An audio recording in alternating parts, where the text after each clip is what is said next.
When I look back on my 50th birthday, I don't remember the cake or the candles or even the taste of the food. What I remember is a whisper, a low voice, urgent and sharp, cutting through the hum of conversation like glass breaking. The server bent close to me, his tray still balanced in one hand, and said, "Don't drink that." Then he straightened and walked away as though nothing had happened. The room didn't change, not for anyone else. My daughter still laughed politely at a story told by one of my friends. My ex-husband lifted his glass with that practiced smile I had learned long ago not to trust. The soft glow of candles reflected in the wine glasses, bouncing off the polished silverware, creating an atmosphere that should have felt warm and celebratory. For me, though, the entire restaurant shifted in that instant. My hand hovered over the glass in front of me, the stem cool between my fingers. I didn't move it closer, didn't push it away. I just stared at the pale liquid inside its rim, catching the light like a sharp edge. The whisper played again in my mind. "Don't drink that." The words weren't casual. They were a warning meant for me alone. 5 minutes passed, though it felt longer. Time became a slow drip, each second stretching into something unbearable. I tried to look normal, to smile and nod, to murmur thanks when someone wished me well, but my ears tuned out their voices. My attention was on the glass and on the faces around me. My daughter's eyes flicked to me, then down to her plate. She pushed food around with her fork, not eating, not speaking much. She looked pale under the warm light. Her shoulders hunched slightly. Had she heard the whisper too, or was she hiding something from me?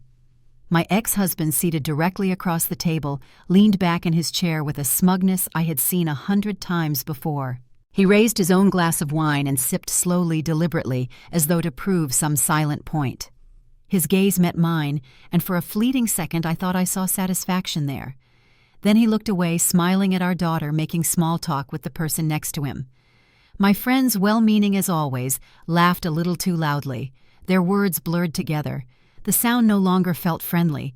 It felt like a cover, like noise meant to fill the space where truth should have been. I sat frozen, pretending to listen, pretending to belong in the scene, while my mind pulled apart everything I saw. The tilt of my ex's smile, the way my daughter avoided my eyes, the hush in the server's voice.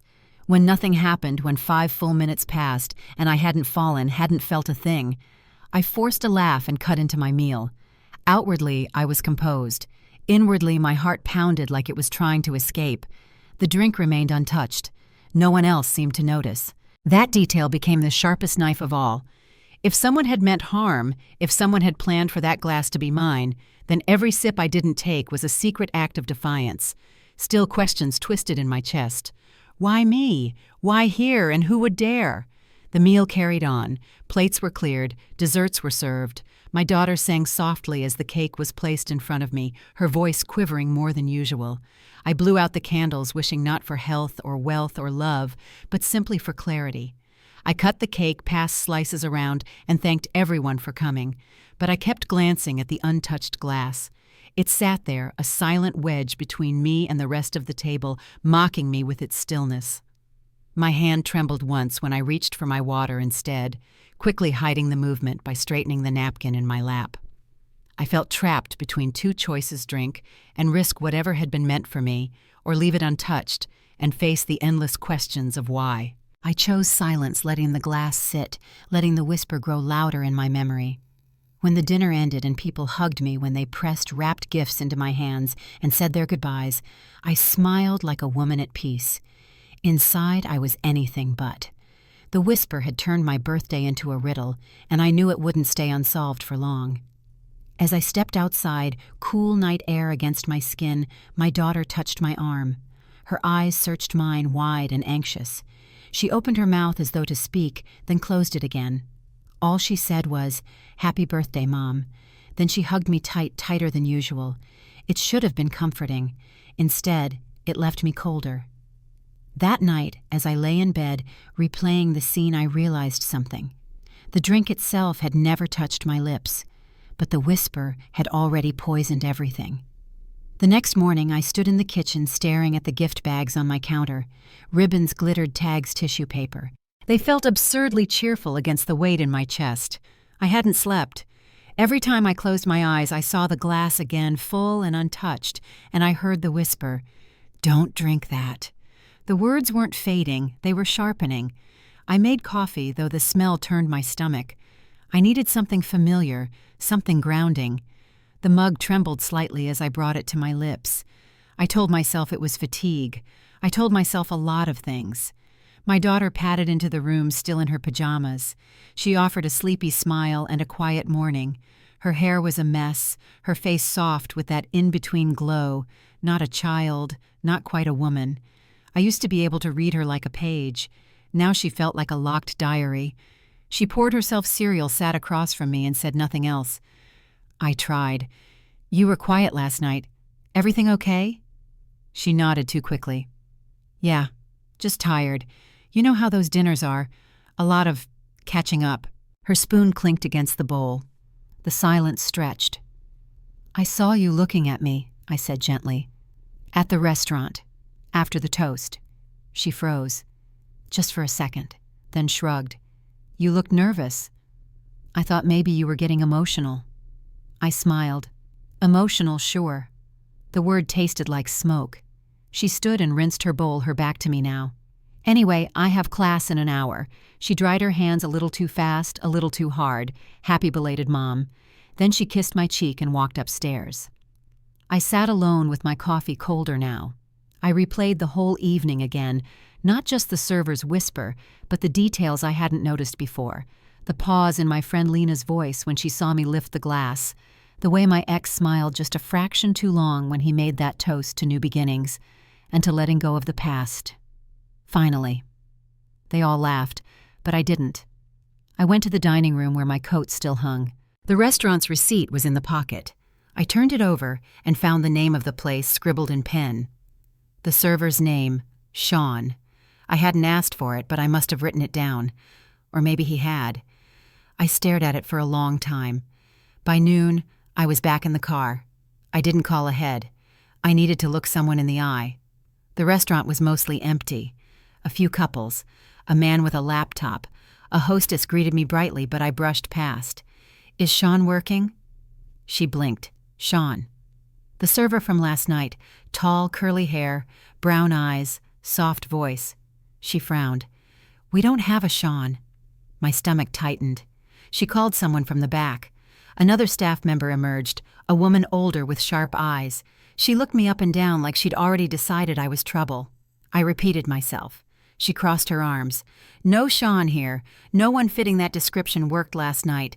We were short-staffed. It was just me, Terrence, and Mo." I didn't believe her. I knew what I heard. Maybe someone filled in last minute. She shook her head. "Not unless they ghosted after one shift. But that wouldn't happen. Not here. I left my number anyway. If anyone remembers something, anything, please call me." She didn't write it down. Outside, the air felt heavy again. I sat in my car, gripping the steering wheel. The server had spoken to me, warned me. His voice had been real. So why was he suddenly a ghost? By the time I got home, it was evening. My daughter was out. My ex had texted earlier a chirpy message about how nice it was to see everyone together again. I didn't respond. Instead, I stood at the sink staring out the window. The backyard was still almost peaceful, but inside my mind was unraveling. That drink, that whisper, that smile across the table. I couldn't shake it. I walked to the fridge and opened the bottle of wine I'd brought home from the dinner, a gift from Lena. Same vintage as what was served that night. I poured a glass just to look at it. The color was perfect. Pale gold, clean, innocent. I didn't drink it. I set it down. Then I picked up the glass, brought it to my nose. Nothing strange, nothing sour. Still, I poured it down the drain. My hands were steady, but my heart wasn't. The next morning, my daughter didn't come down for breakfast. I heard the creak of her floorboards overhead, the slow shuffle of her steps, and then silence. Her door remained closed. I didn't push, not yet. Instead, I sat at the kitchen table, scrolling through old emails. I wasn't looking for anything in particular, just signs, patterns, something to prove that the last few days hadn't been as surreal as they felt. There were photos in my inbox from the birthday dinner. One of my friends had sent them late last night. I clicked through them with a growing sense of detachment. There I was smiling, holding the cake knife, leaning into a group shot. My daughter stood beside me, in most of them arm loosely around my waist, her expression unreadable in every one. Then I saw it a blurry background detail, a man behind me half-cropped from the frame, dark curls, a black vest, no name tag. I zoomed in. I couldn't be sure, but it looked like him. The server, the one who warned me. I stared at the image until my eyes burned. Then I saved it to my phone. By noon, I couldn't take the silence upstairs anymore. I climbed the steps and knocked softly. "It's me," I said. "Can we talk?" A pause. Then muffled, "Yeah, come in." She was seated cross-legged on her bed laptop, open but idle. A pile of textbooks sat untouched beside her. "You're skipping class today?" I asked.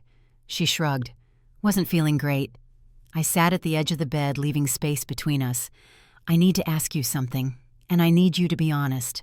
Her eyes flicked to mine, then away. "Do you know who that server was? The one who brought my drink?" She looked confused for half a second. Then something tightened in her face. "Why?" "Because he told me not to drink it." She flinched just barely. "What?" Right before I was about to, he leaned in and said, "Don't drink that," then walked away. And now the restaurant says he doesn't work there, that no one by that name was on shift. Her hands twisted in her lap.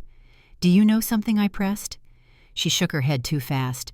"No, I mean, that's weird. Maybe he was new, or maybe it was a joke. It didn't feel like a joke." She didn't answer. I watched her, the way her fingers kept moving, the way her eyes darted toward the window and not toward me. "You can tell me anything," I said quietly. "You know that, right?" She swallowed. I don't know what you want me to say. Whatever's true." Another silence. "Then I didn't see anything, Mom. I promise." But her voice cracked on that last word. I stood slowly. "Okay, if you remember something, let me know." I turned to leave, and just before I shut the door, I heard her whisper, "You don't understand." I paused. "Then help me understand." But she didn't answer. Downstairs, I stared at my phone again, at the blurry photo, at her expression in those dinner shots. I started to doubt myself. Was I seeing things that weren't there? Creating drama out of paranoia? But no, the whisper had been real. The wine had been untouched. And now the silence between me and my daughter was louder than ever. I thought about the way she'd hugged me that night. So tight, like it might be the last time. That thought stayed with me. Later, I found myself back at the cabinet where I kept old photos, cards, drawings from her childhood.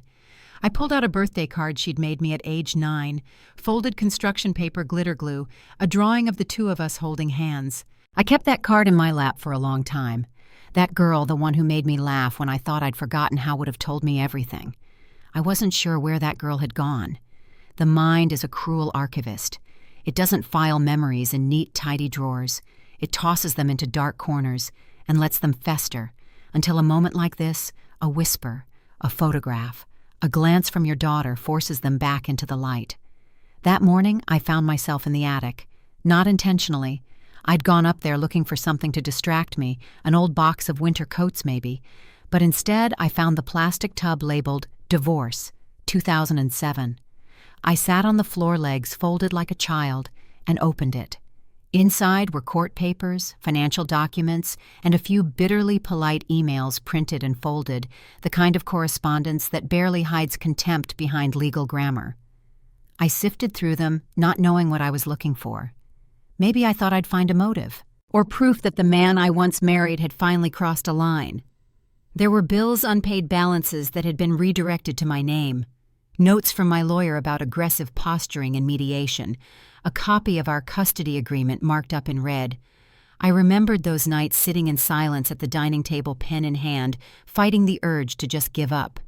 He hadn't been physically cruel, no bruises, just slow corrosion, the kind that eats away at your confidence until you doubt your own memories. One envelope caught my eye, a personal letter never sent, his handwriting on the front not ready to read. I didn't remember seeing it before. I opened it, inside a single page. It wasn't a threat. It wasn't even bitter. It was desperate. He'd written, "You don't get to erase 20 years just because you're tired. You don't get to walk away and win. You don't get to take her and make me the villain." I reread the line 3 times. "You don't get to walk away and win." It felt like something he'd carry for a long time, something that might grow sharp with time. I folded the letter and placed it beside me. That night I stared at my phone and hovered over his name. He hadn't called since the dinner, but the text he sent still sat there unread. "Nice seeing everyone together again. Hope you enjoyed it." The tone felt smug now, like a cat licking its paws. I tapped call. My thumb hesitated, then hit dial. He picked up on the second ring. "Hey!" His voice was cheerful, too cheerful. "I need to ask you something," I said. "Of course," he said lightly. Still feeling the birthday love, I didn't drink it, I said flatly. A pause.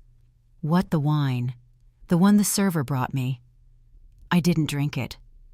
Another pause. Longer. Then a chuckle. "Okay."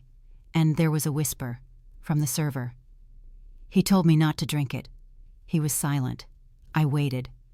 "You sure that's not the Pinot talking?" he finally said. "I'm serious." "So am I." His voice dropped, still casual, but colder. "Are you accusing me of something I'm asking if you had anything to do with it?" He laughed. "Jesus, you sound paranoid. You were the one who made that toast. To letting go of the past." "I've been letting go for years," he said. "You're the one holding on clearly." "I found the letter," I said. Silence, then a small breath. "What letter?" "The one in your handwriting." "You don't get to walk away and win." He scoffed. "That was never meant for you. Funny you still find ways to play victim after all these years." I clenched my jaw. "Who else would want to poison me?" "David Poison," he repeated. "Come on, you've always been dramatic." I hung up. The silence afterward was worse than his voice. But something had changed. I no longer felt like I was piecing together shadows.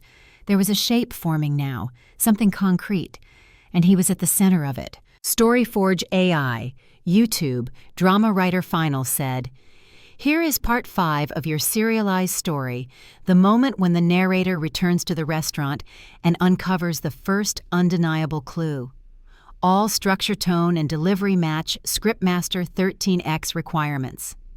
I went back to the restaurant the next day, not because I thought they'd tell me more, not because I expected the server to be standing there ready to explain himself. I went because I needed to feel something solid beneath my feet. Truth has a way of slipping through your fingers when you're left alone with your thoughts too long. The hostess recognized me before I spoke. "Back again?" she asked, smiling a little too tightly. I returned the smile just as fake. "Is your manager in?" She glanced toward the back, then nodded. "Give me a sec." I waited near the bar, eyes scanning the room. Lunchtime crowd, less ambient noise. The wine glasses on the shelves sparkled under the light. None of them meant anything now. The manager came out, a man in his 40s, trim beard, polite eyes. "Can I help you? I'm following up on something strange that happened during my birthday dinner. I remember your party. Lovely group. Someone served me a glass of wine and told me not to drink it." His eyebrows lifted. "I'm sorry," he whispered it, right before setting it down. Then he disappeared. I came back yesterday and was told no one named Sean worked that night. He shifted his weight. "We don't have a Sean on staff. Never have." I pulled out my phone, opened the photo from my friend, zoomed in. "Do you recognize this man?" He took the phone, narrowed his eyes. "This looks like someone who helped out a couple nights ago. A temp agency sent him. We had a last-minute call-out." My heart jumped. So he was here? Technically, yes. But not one of our regulars. I think his name was... He frowned. Eric, maybe? Or Elias? Could I have the agency's name? He hesitated. That's not something I can give out. We work with third-party staffing. Privacy agreements. Please. My voice cracked slightly. It's important. His eyes softened. I'll see what I can do.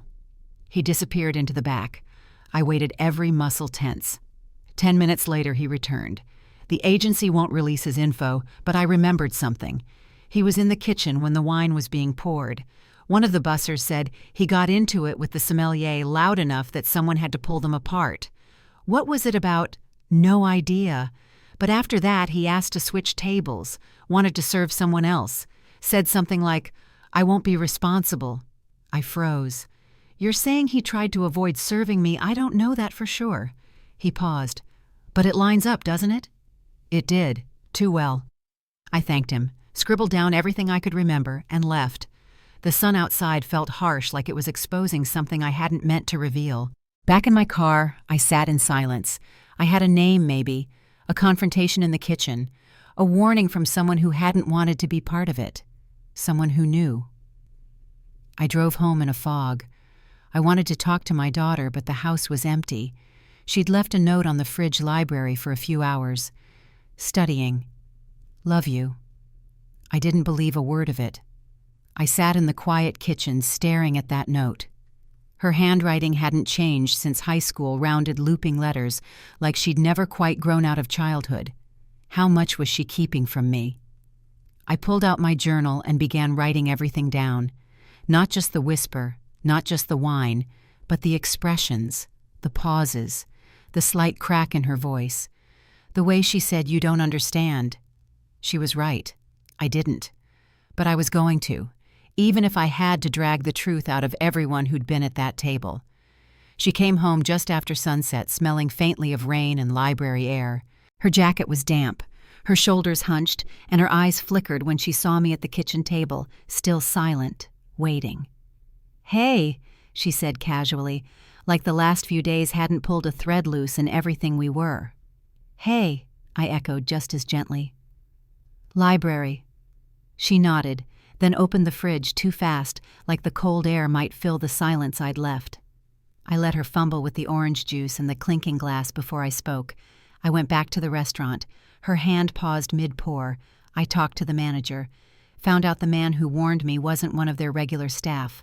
A temp, no name given. But he argued in the kitchen. Didn't want to serve me. She turned around slowly. "So, you're still stuck on that?" "Yes." Her face stayed blank for a second too long. Then she sighed. "Mom, you're making this bigger than it is. You're acting like someone tried to poison you." I said nothing. She rolled her eyes. He probably overheard something dumb. A joke. Maybe someone said the wine was too strong, and he took it seriously. Her tone was calm, but her hands gripped the glass too tight. "Why didn't you say anything sooner?" I asked. "Because you were already spinning." "I wasn't spinning." "You're doing it now," she snapped, then softened. "I'm sorry. I think you're reading too much into this. People talk. Things get twisted." I studied her face. She wasn't lying, not exactly, but she wasn't telling the truth either. "You said something the other day," I murmured. "You said, 'You don't understand.'" "What didn't I understand?" She hesitated, blinked, then exhaled like it hurt. "That people change. That Dad's not whatever you think he is." That stopped me. "Excuse me." She looked tired. "He's been trying. He's not perfect, but he's not dangerous." "I never said he was dangerous. You didn't have to." Her voice cracked on that last word. I leaned forward, voice low. "Are you protecting him?" She shook her head. "No. I'm just tired of you always assuming the worst." That stung, even though I knew it was a deflection. "You hugged me so hard the night of the dinner," I whispered. "Like you were scared, like something was wrong." Her lips parted, then closed again. She looked down. "It was just weird, seeing you two in the same room again. I didn't want it to fall apart. I wanted to believe her. But I'd been a mother too long not to hear the spaces between her words. "I need to know something," I said. "Did he say anything to you before that night? Anything about me?" She met my eyes then. There was something in hers, not fear, not guilt, grief. "He said he wanted to apologize," she said softly. "Said he wished you'd give him a chance to make things right." I waited. "That's all." She nodded. I didn't press further. Not then. But when she went upstairs, I stayed at the table, listening to her footsteps fade. She had told me just enough to seem honest and just little enough to leave me in the dark. Not a lie, just a half-truth. And half-truths are the most dangerous kind. I invited David to coffee. Neutral ground. A small cafe on the edge of downtown, not the kind of place he would normally choose. That was intentional. I wanted the upper hand, even if it was just psychological. When he walked in, he looked exactly the same. Crisp shirt, pressed slacks, blazer, just a touch too formal for the setting. His hair slightly grayer than I remembered. But his smile, that curated media-trained grin, hadn't changed at all. He spotted me by the window, gave a casual wave, and strolled over like we were old friends meeting for brunch. "Wow," he said, sliding into the chair across from me. "You look different. Older." He chuckled. No, just more intense." I didn't smile. The waitress came we ordered. He asked for espresso. I didn't touch my menu. "I already had coffee," I said. "So this is more of a meeting than a catch-up." I nodded. "I need answers, David." He leaned back. "About the party?" "Yes." He sipped water. "I thought it went well, all things considered. Everyone got along, nobody flipped a table." "You made a toast," I said, "about letting go of the past." He smirked. Bit on the nose. "You looked at me when you said it." He shrugged. I was feeling nostalgic. I leaned forward. "The server told me not to drink the wine, David." That wiped the smirk from his face just for a second. It was quick like a light flicker, but I saw it. "You're still on that?" he asked. I found out he was a temp, that he got into an argument in the kitchen, that he didn't want to serve me. "Coincidence," he said smoothly. "Maybe someone made a joke and he took it seriously. That's almost word for word what our daughter said." He paused. I waited. "You've got her wrapped up in this too," he said. "Come on, this is getting sad. She told me you wanted to apologize, make things right." "I do," he said. "Not like this, though. Not with you accusing me of, poisoning your wine. I didn't blink." "Would you—" His smile returned thinner now. "You always had a flair for drama. Then prove me wrong." He crossed his arms. "How? Tell me what you said to her." "Really?" He exhaled through his nose. "I told her I regretted how things ended, that I wished we could have been more civil, that I wanted her to see me as something other than the villain in your stories." "And what did she say?" He looked out the window. "She said you'd never believe me, that you'd think everything I did had an angle." "Did you?" He looked at me again, eyes darker now. "I did what I had to do. You were never easy, you know, always acting like you were the only one who got hurt. I didn't ask for that letter you wrote. That letter was never meant for you, but it's who you are." He didn't deny it. We sat in silence until the waitress returned with his espresso. He stirred it calmly, took a sip, then looked at me over the rim of the tiny cup. "I didn't poison you, Claire." I didn't look away, "but you know who might have." He didn't answer. He finished his drink, adjusted his blazer. "If you're going to accuse me of attempted murder, I'd appreciate a lawyer present next time. I haven't accused you of anything." He gave me one last unreadable look. "No, but you will. You're just waiting for the right story to fit the ending you already want." He walked out. I stayed in the cafe motionless. My hands were folded in my lap. My coffee sat untouched, cold. He hadn't confessed, but he hadn't denied what mattered either. And that look, the flicker when I mentioned the server, it wasn't guilt. It was fear. I wasn't expecting the call. It was late, sometime past midnight, and I was in bed not sleeping. The house was quiet, except for the hum of the refrigerator downstairs and the soft rustle of tree branches brushing the roof. When my phone lit up, I almost didn't answer. The number was familiar but not saved. I picked up. At first there was only breathing, then a soft voice, Claire. It took me a second to place it. "Lena." "Hi," she whispered, then giggled low and broken. "I shouldn't be calling." I sat up. "Are you okay?" "Oh yeah," she said, dragging out the vowels. "More than okay. Just over-celebrated. My own birthday. Sort of. Wine night with Scott and Megan. Remember Megan? I did. She'd been at my birthday dinner. Said nothing all night. Laughed at all the wrong things." "I didn't know it was your birthday," I said carefully. "It's not," Lena admitted. "It just felt like something to celebrate. You know, life. Surviving your 50s. I waited. "I shouldn't have said anything," she murmured. "Scott told me not to. Not to say what another giggle." Then, it wasn't supposed to happen at the table. The words sliced clean through me. I froze. What wasn't supposed to happen? Silence. Lena. A pause. Then suddenly alert. I didn't say that. Yes, you did. No, she said, voice sharp now. You're hearing things. It was a joke. You said something wasn't supposed to happen at the table.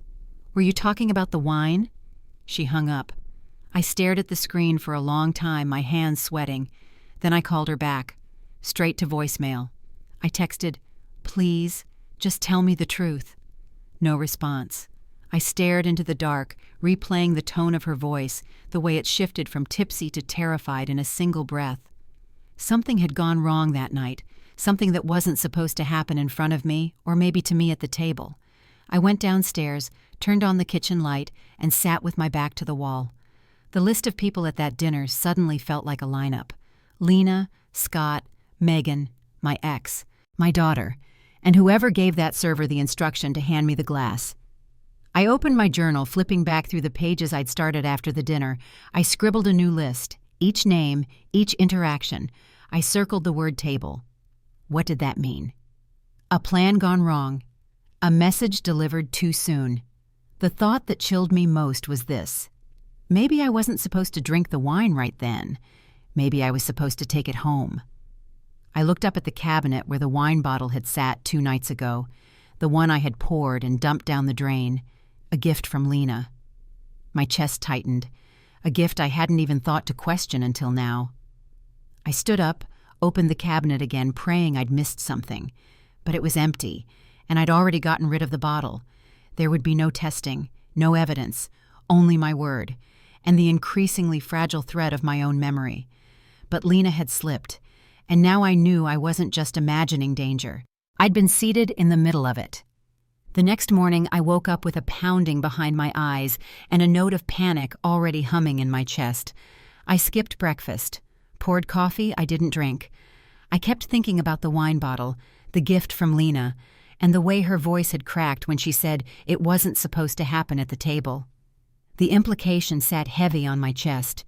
It meant there was a plan, one that didn't go how it was supposed to. By noon, I was tearing through old bankers' boxes stacked in the back of the hallway closet. I knew what I was looking for, though I didn't want to admit it. My divorce records. I hadn't touched them in years. But the call with Lena had changed something. I needed to know what strings were still tied between me and David. The 3rd box down was water-damaged at the corners, the label faded. I cracked it open, found piles of manila folders, receipts, legal correspondence. Most of it I'd already seen. But one thick envelope had a red tab marked Private, Do Not Shred. I opened it. Inside were loan documents, property records, co-signed agreements, some of them dated before the divorce, some during, and to my surprise, one from after, 3 years ago. My name was on it, not just as a reference, as a guarantor. The agreement detailed a business loan David had taken out to expand a boutique consultancy. A venture I knew had failed. The loan had defaulted. But what I hadn't known, what I never would have agreed to, was that my signature had been attached to it. My hands trembled. The paperwork bore a signature that looked like mine, but the date, the pen pressure, it didn't feel right. A forged signature. I sat down, knees weak. It wasn't just emotional anymore. It was financial, legal, dangerous. If that loan came back to collections, if anyone connected those dots, I could be liable. My credit, my house, everything I'd built after the divorce, the wine, the toast, to letting go of the past. He hadn't been letting go. He'd been covering his tracks. I pulled out my phone and Googled the loan servicer listed on the document. The company had dissolved 2 years ago, but the debt hadn't. There was a name listed on the paperwork, Scott Ellison, the same Scott who sat across from me at the dinner, the same Scott who Lena had said was with her the night she slipped. I searched his name and company. The business had filed for bankruptcy 18 months ago. Now it was making sense. David had gone into business with someone who tanked the deal. They tied me to the fallout, and when the pressure came down, they must have realized I could ruin them if I found out. So they tried to silence me, or maybe just scare me, but either way, the wine was part of it. I sat at the table, heart racing. The whisper from the server had saved me from something. Maybe not poison. Maybe something subtler, a sedative. Something that would have made me pass out, confuse me, humiliate me, enough to ruin my credibility, enough to make me look unstable. I thought about what David said at the cafe. You're just waiting for the right story to fit the ending you already want. Maybe I wasn't. But now I had a beginning, middle, and motive. The only thing left was proof. She came home while I was still sitting at the table, papers spread around me like battlefield debris. Her backpack hit the floor with a dull thud. She paused in the entryway, eyes flicking from the documents to my face. "Hey," she said carefully. "Hey," I answered just as quiet. She hovered for a second like she might bolt upstairs. I didn't let her. "I need to talk to you," I said. She nodded slowly and sat across from me. Her knees bounced under the table, fingers tapping the wood in a rhythm she didn't seem to notice. "I found the loan agreement," I said, "the one with my name on it, the one I never signed." She looked down, said nothing. "Scott's name is on it, too. You know who he is, don't you?" A pause, then a tiny nod. "Did your father talk to you about this?" More silence. "You have to tell me the truth now." I said, not begging, but firm. No more protecting anyone, no more half answers. This affects me, my name, my life. She wiped at her eyes before they could fall. "I didn't know how bad it was," she whispered. "I didn't know until after." "After what?" She hesitated, then voice trembling, "After the dinner." My stomach turned. "You knew something was going to happen." She looked up at me, guilt etched into every line of her face. "I overheard Dad talking to Scott the night before. I was at his place. They were in the kitchen. I wasn't supposed to hear. What did they say?" Her voice dropped. "Scott said, 'She's already signed. She just doesn't know it yet.' And your father?" He said, 'It won't matter if she doesn't remember tomorrow.'" The words hit like a slap. I blinked. "What was supposed to happen?" "I don't know exactly," she said. "They just kept saying it would be clean and quiet. And Scott said the dosage was safe. Dad got angry and told him not to say it in front of me." She choked back a sob. I didn't know what to do. I didn't want to believe it. I thought maybe it was just stress or a joke. But then at the dinner, you looked so nervous. And when the server whispered to you, I knew something was wrong. I couldn't say anything. I just froze. I reached across the table and took her hand. It was ice cold. "You didn't do anything wrong," I said softly. "You were scared.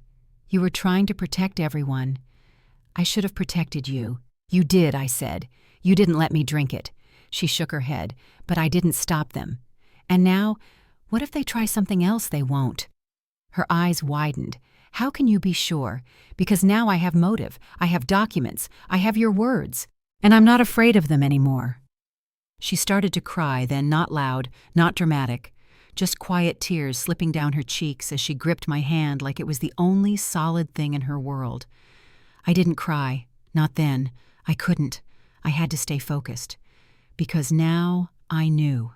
The whisper had been real. The threat had been real. And the only reason I was still standing was because someone, a stranger in a black vest, had chosen to do the right thing. And my daughter, despite everything, had finally done the same. I chose the setting carefully. Public enough for safety, quiet enough to hear every word. A small bistro downtown with wide windows and low music, the kind of place where no one expects confrontation. I texted David that morning, "We need to talk. Your turn to listen." He replied 10 minutes later with a thumbs-up emoji. That was the kind of man he was, always playing things off, always assuming control. I arrived early, asked for a booth near the back, ordered water, kept my bag on the bench beside me heavy with folders. He arrived exactly on time. "Claire," he said, sliding in across from me, "you know we've seen each other more in the past week than we did the last 5 years. Then maybe it's time we stop pretending we don't know who the other person really is." He tilted his head, amused. Someone woke up spicy. I pulled the loan documents from my bag and dropped them on the table. They landed with a satisfying weight. His eyes flicked to the papers. He didn't touch them. I found the contract, with my forged signature. He said nothing. I also found the timeline, the bankruptcy, the connection to Scott Ellison. "I know you defaulted. I know you both needed a fall guy." Still silent, but his smile faded. Then there's the wine, and the whisper, and our daughter. That last word landed like a bullet. His mouth opened, then closed. He adjusted his watch like that was the more pressing issue. "I have no idea what you think you know," he said finally, "but you're doing that thing again, connecting dots that don't belong together." "She heard you," I said, voice steady, the night before the dinner. "She heard everything. She's a child. She's 21. She's emotional. She's angry because I won't buy her silence." I leaned forward. "You tried to drug me, David." "No, I didn't." He said it too fast. Then added, "That was never the plan." I let the silence stretch. So there was a plan. He blinked slowly. "We were trying to resolve a mess you left behind. You dragged my name through court for years. Took the house. Took her. I had nothing left. You had lies. You had manipulation. And apparently you had access to a pharmacy." "I didn't want to hurt you," he said flatly. "We just needed time. A little confusion. You take the drink, fall asleep early. Maybe forget a few details. That's it." I stared at him in disbelief. "You think that's better?" He reached for the glass of water the server had placed for him. It wasn't poison. It was just insurance. I opened another folder. Copies of the loan terms, my forged signature, screenshots of text threads between Scott and Lena that she had tearfully given me the night before, enough to tie them together. "You used me to cover your failure," I said, "and you tried to erase me when I got too close." He sat very still. "I'm going to the police." He finally met my eyes again. "You think they'll believe you?" "No toxicology, no bottle, no confession." I smiled. "I don't need a confession. I just need enough to make someone look twice. And if that doesn't work," I tapped the papers, "I'll sue you. For fraud, for identity theft, for emotional distress. Your business is gone, but your reputation, that's still breakable." His jaw tightened. "I'll take you down without ever raising my voice." We sat in a long silence. He tapped his fingers against the table. "Why now?" he asked finally. "Why come for me now?" "Because I'm done surviving you." He stood, left his water untouched. "I hope you know what you're doing," he said before walking out. "I do," I whispered to the empty booth. And for the first time since that whisper at the dinner table, I truly believed it. I didn't wait. The next morning I called a lawyer, not the one from my divorce someone knew, younger, sharper. She answered on the second ring, and within 5 minutes of hearing the basics, she said, "Bring everything you have." I did. The loan documents, the forged signature, the timeline of bankruptcy filings, my handwritten journal entries with dates, timestamps, names, the text thread from Lena. My daughter's recorded voice trembling but clear, recounting the overheard conversation between her father and Scott. The attorney flipped through the folder quietly, her red pen gliding across a legal pad. Every few minutes she'd nod or mutter, "That's actionable." When I finished talking, she leaned back. "We can hit this from 2 angles," she said. "Fraud and civil liability. Even if you don't want to file criminal charges, you have grounds to sue. If he tries to push back, you have leverage." That word tasted like steel on my tongue. Leverage.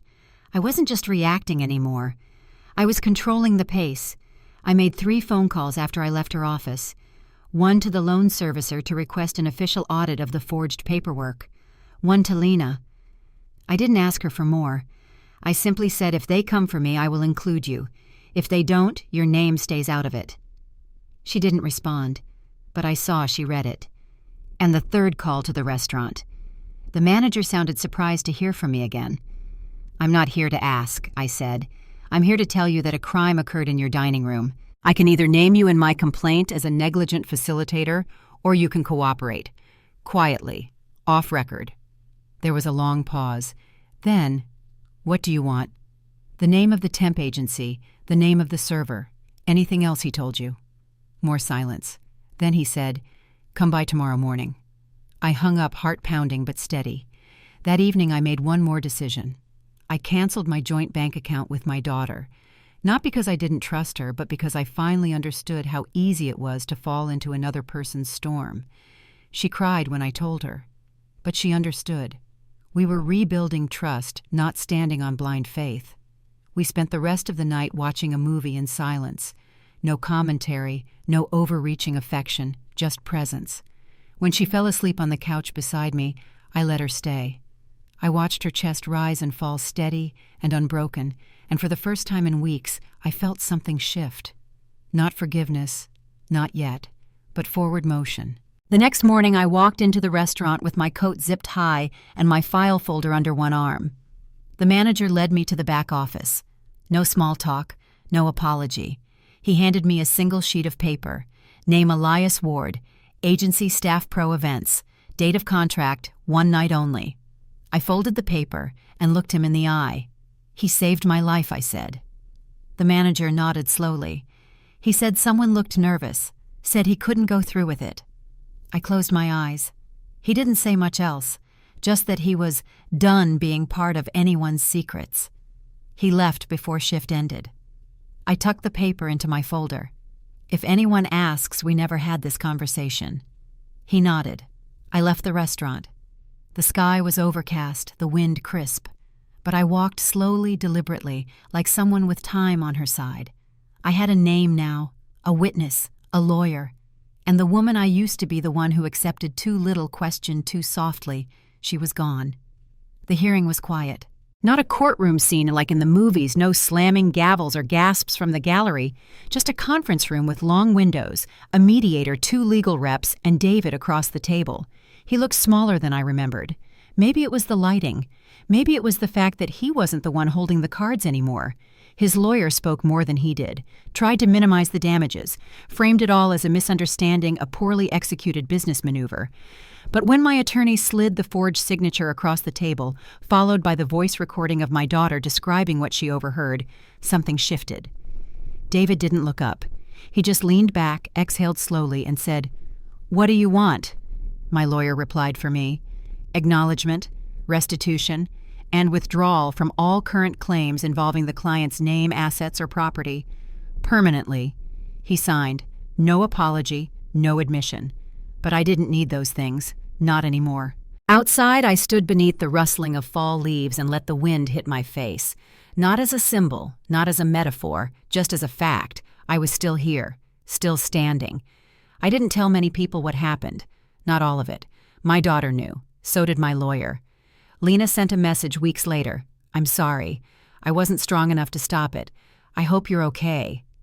I didn't reply. Some betrayals are better left unanswered. As for the server, Elias Ward, I did try to find him. The agency said he was no longer under contract.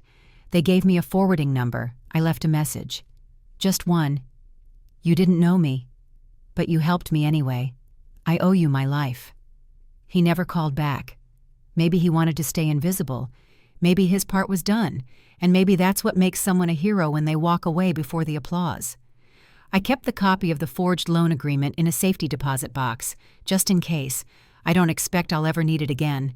But the thing about trauma is it teaches you to prepare for echoes. My daughter and I still have quiet evenings.